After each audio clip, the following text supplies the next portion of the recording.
Criminologist and social psychologist Professor Ramesh Deosaran believes an analysis should be done to determine what happens to abused children when they leave the various children's homes. Professor Deosaran said based on a study he'd done back in 1997, months after the Sabga Report was completed, abused children from these homes lose their sense of self and identity since they were not properly cared for. And we found that the children were disenchanted. They experienced frustration.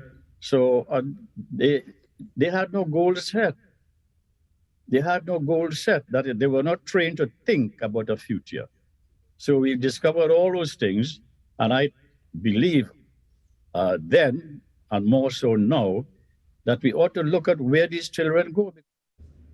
Professor Deosaran said when children leave these homes, they are vulnerable as their minds are not strong enough to resist temptation. As a result, they join friends who also engage in deviant behavior, and in most cases, they get involved in a life of crime, which eventually leads to a prison sentence.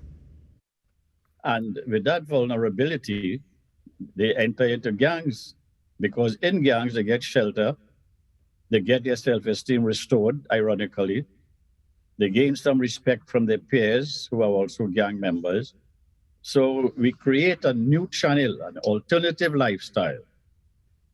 This becomes an alternative lifestyle to compensate for the psychological deficiencies that they have endured while in these homes. Professor Deosaran was speaking on TTT's Now Morning Show.